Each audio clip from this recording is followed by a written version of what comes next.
The election was rigged. The election was stolen. We have an election that's coming up very quickly, but 1 year is a long time. For 4 years, nothing happened. I've been indicted. They indicted me. He indicted me. I'm indicted. I'm being indicted. Political indictment. Biden indictment. I got one here. I got one there. I have one there. I have one here. I'm being indicted for youth. Hannibal Lecter. He was a nice fellow. He loves MAGA. And he's all man. This country's going to hell.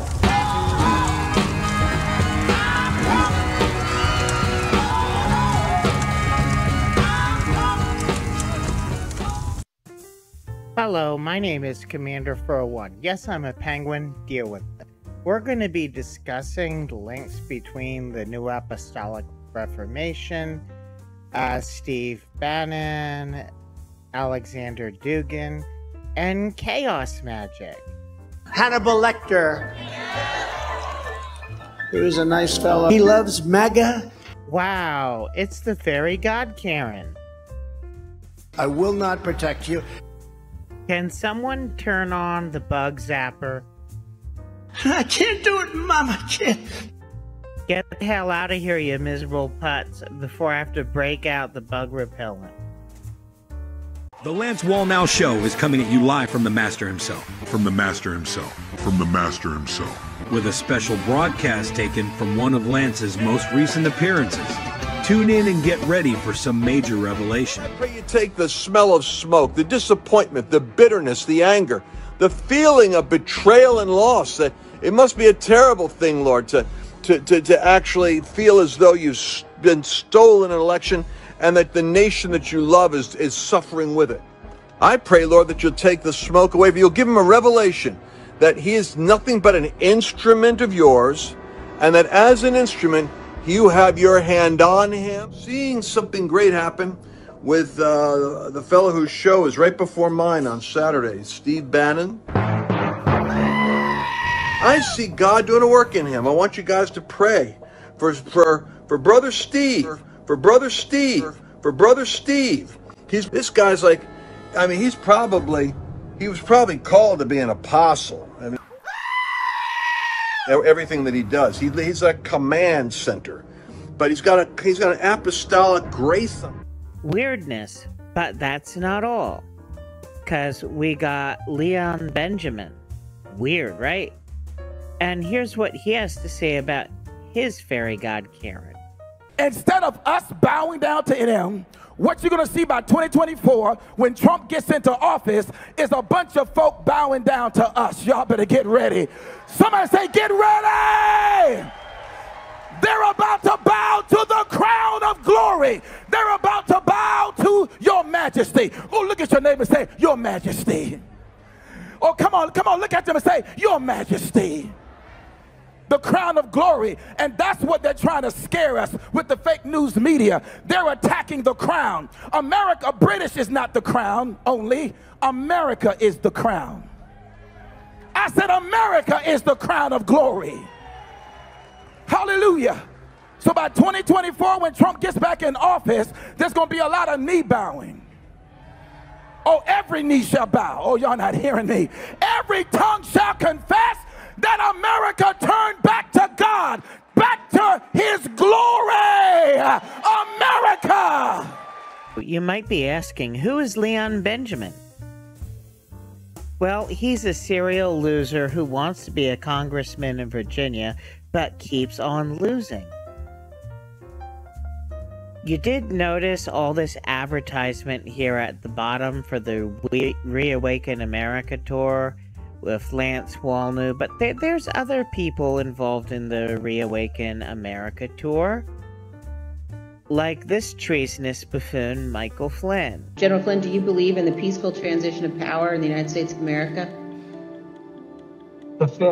And you would think that someone so heavily involved in the Reawaken America tour would actually be vetted by the Christians like Lance Wallnau, who's, I'd say, not fitting the actual definition of a Christian according to the Bible, because he worships cardboard cutouts of his fairy god.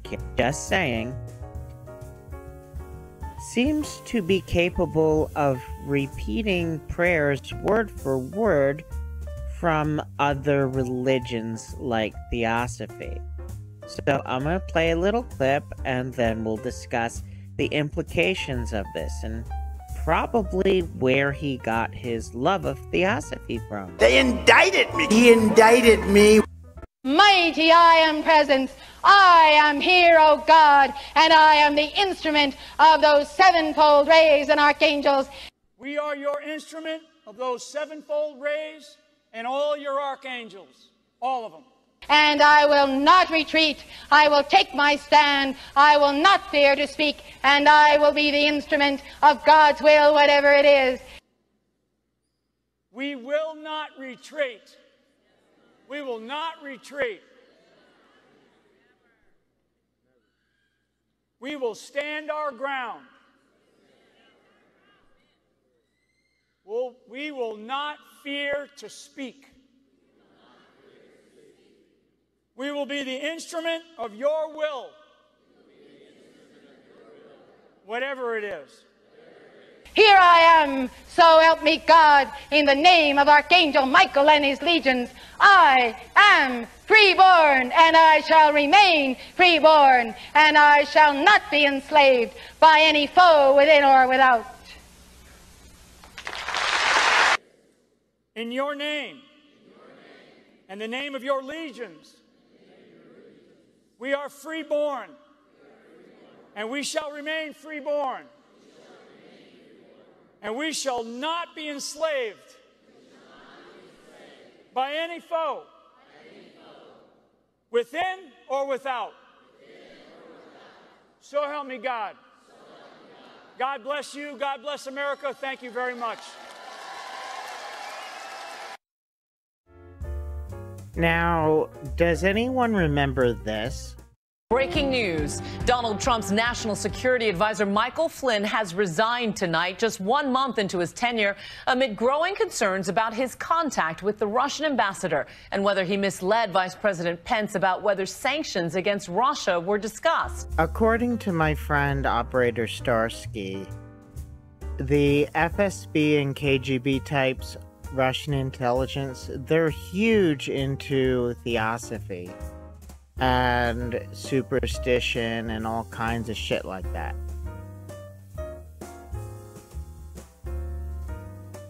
So what does weird Russian occult stuff coming from Flynn and his relationship with the Russian ambassador have to do with what's going on in America today? Well, do I have some clips for you? Meet the man who has been dubbed Putin's brain. Ultra-conservative philosopher and TV personality Alexander Dugin is a champion of Russian nationalism.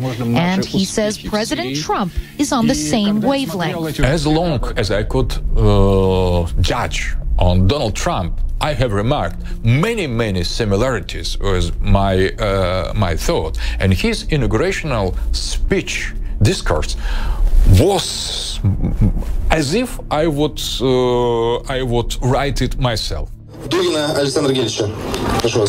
Dugin is seen as one of the architects of Russia's growing ideology, a conservative nationalism with roots in the Orthodox Church that is being exported across the world as an alternative to liberal democracy.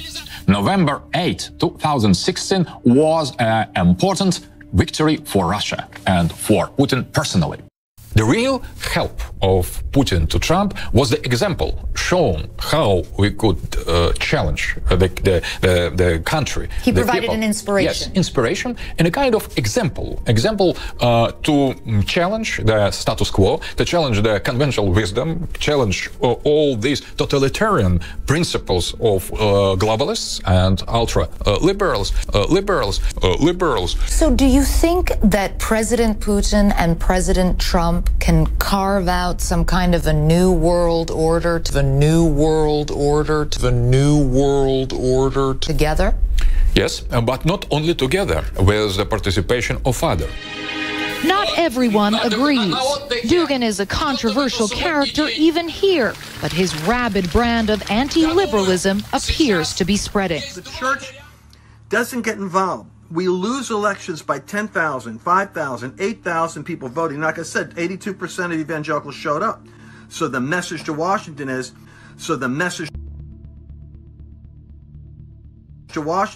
poor Bannon. Let me give a word to Steve Bannon. Steve Reno, don't you be discouraged. Don't you be discouraged, Steve. He wasn't crazy about Roy Moore after he found out about, the sex allegations. But I'm a creep. I mean, it was frustrating. He wanted to make a point to Donald Trump that populism is the way to go. Be true to your roots. Don't get caught up in, negotiating with the establishment. We're going to take on that establishment this year before 2018. They're going to feel the heat, people. Yes, they are. Steve Reno, don't be discouraged. Do your meditation stuff. Stay in the vein you're in, kind of channeling your inner peace, man. We're going to be praying for you. We pray for Steve tonight, Lord. Just cover his head in grace and peace and give him consolation and insight and understanding. We're going to pull together because he still is storming the barricades of the establishment status quo. The truth is, if the establishment hadn't beat so hard on Roy, I'm talking about the Republicans, because after all, we represent 25 million of us out there. We're not always organized. We're not always coherently motivated. But once we get our crosshairs fixed, bam, when we show up, watch out. So Bannon comes by. It was a great interview with Steve. I want to know that. So these guys, there's a proxy war going on. This is inside baseball, but a lot of us out there that are new to the movement, we're going, what? I thought they're Republicans. No, they're uniparty. All right, explain. MAGA is a big difference between MAGA and Republican. We need to take on, there's two things that needs to happen. We need to take on the administrative state, root and branch. And what I mean by that, the CDC, the FBI, all of it needs to be deconstructed, reformed, rejuvenated in a much smaller apparatus. But that's just sitting there going, oh, we're going to take off 2 regulations for one, or go back and look at every Republican and sit there and go, oh, I'm really for limited government. No, you're not. No, you're not. You've never taken any actions to limit the government. You've built on your watch a Leviathan, a 4th branch of government the founders never intended, the administrative state. It's absorbed everything. And this is the thing, Cancer. This is the mass mandates. It's up in your grill. This is the FBI, the revered FBI that was the tip of the spear for anti-communism for decades and decades and decades, and revered when I was a kid, has now become a Gestapo. I know they hate me saying, but guess what? We got 53% of the American people agree with us. Only 26% don't. That other 25 is ours. We're going to have 75-25, and then you're done. Okay? You become a police state. I got right now the question, did the CIA have anything to do with the Ukrainian intelligence just tried to assassinate Dugin, Putin's geostrategist? All right, hold on, Steve, hold on. See what I mean? We get more juice, more information, more facts, more revelation. More revelation. What was that, 3 minutes of Bannon doing a data dump on how Mitch McConnell and McCarthy, these guys are not really out to change America. They're just out to have power. The real power is in the movement that's going to deconstruct the administrative state. What is that called? It's called draining the swamp. What's the swamp? Russia's alt-right philosopher Alexander Dugin says that he's Steve Bannon's ideological soulmate.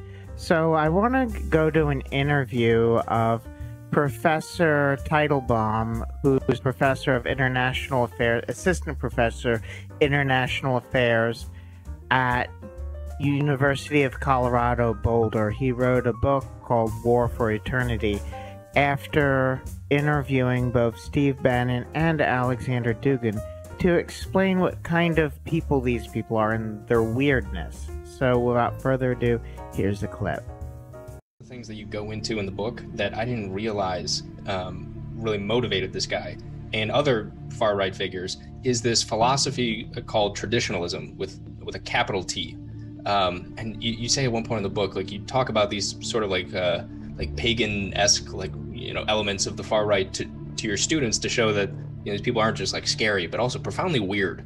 And can you describe what traditionalism is? So traditionalism is first and foremost a spiritual and religious teaching or practice or school. Initially, it did not have anything to do with politics.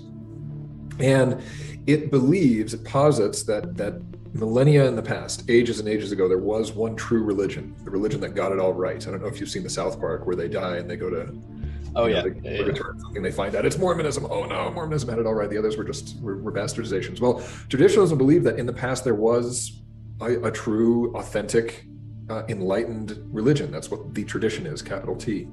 But as ages passed, as time moved forward, it was gradually fractured, forgotten, misunderstood, and its teachings were scattered in imperfect form to a lot of different religious practices throughout the world.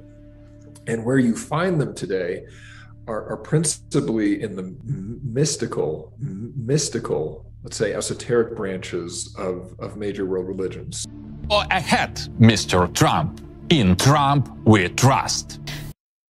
So anyway, now it's time to discuss where Alexander Dugin gets his geopolitical ambitions. So I'm going to play a few clips from a video put out by the War Department in the 1940s called Why We Fight When Nazis Strike, to explain where some of his ideas come from, while playing a more modern video, because the modern video isn't exactly 100% correct. So without further ado, give it up to the National Archives. Everyone! We also talked this week about the influence of a thinker, a neo-Nazi thinker by the name of Alexander Dugin, on Vladimir Putin. He's being called by some Putin's Rasputin.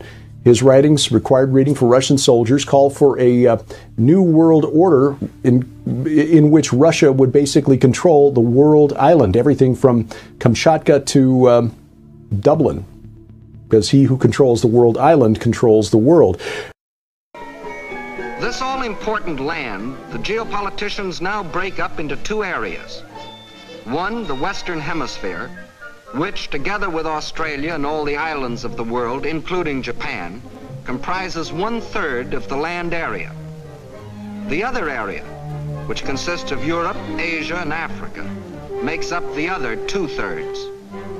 This supercontinent, which they call the world island, is not only twice as large as the rest of the land area, but also includes 7/8 of the world's population. The heart of this world island comprises Eastern Europe and most of Asia. This they call the Heartland, which just about coincides with the old empire of Genghis Khan. Hitler's step-by-step plan for world conquest can be summarized this way. Conquer Eastern Europe, and you dominate the Heartland. Conquer the Heartland, and you dominate the world island. Now, obviously the Russian military does suck, so that's a good thing. And if they're not allowed to take a breather, they're never going to be able to realize any of their goals.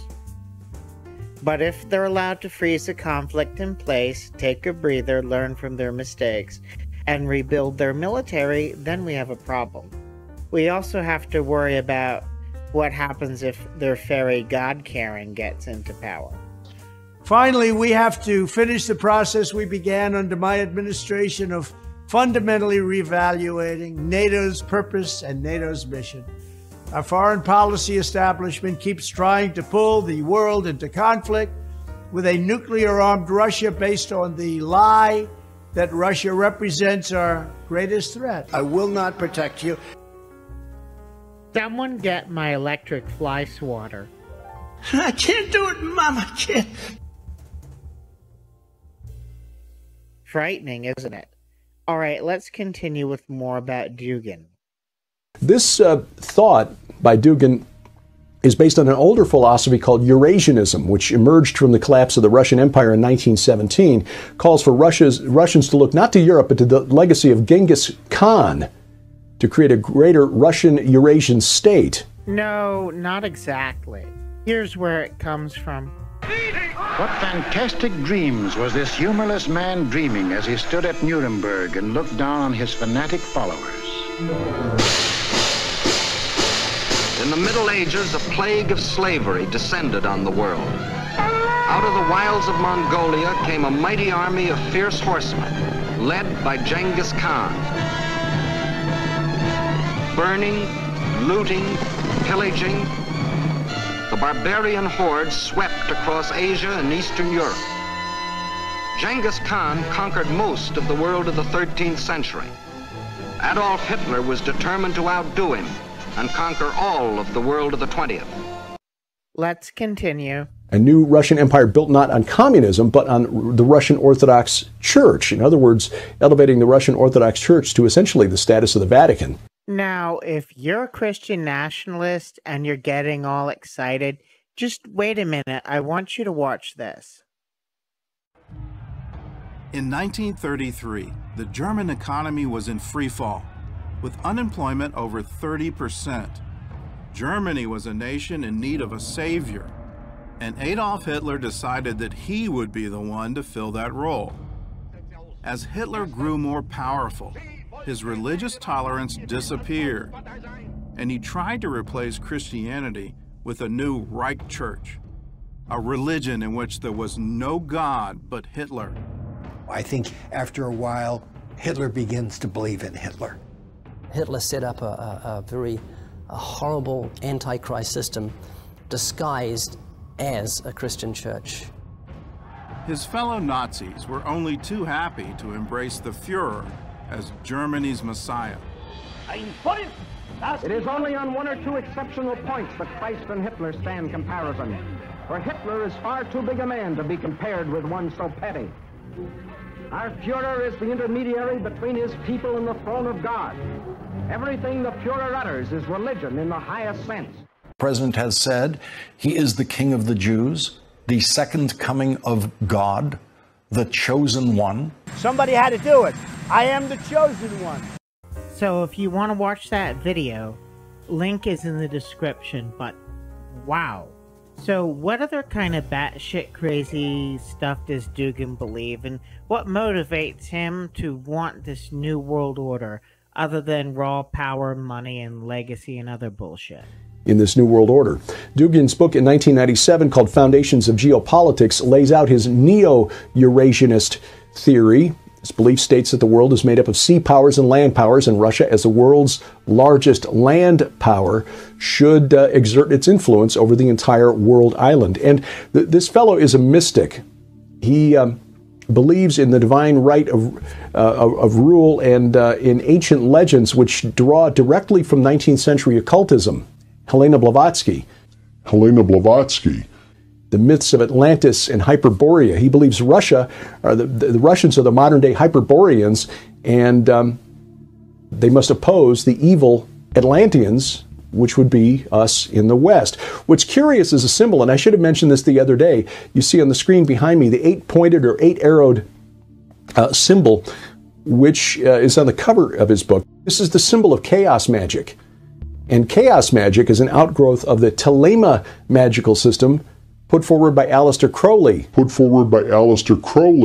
Supposing we hit the body with a tremendous, whether it's ultraviolet or just very powerful light, and I think you said that has him in check, but you're going to test it. And then I said, supposing you brought the light inside the body, which you can do either through the skin or in some other way. And I think you said you're going to test that too. Sounds interesting. Right, and then I see the disinfectant that knocks it out in a minute, 1 minute.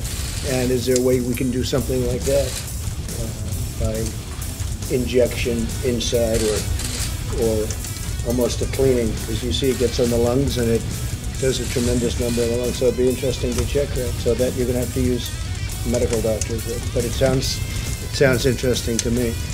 So we'll see. But the whole concept of the light, the way it kills it in 1 minute,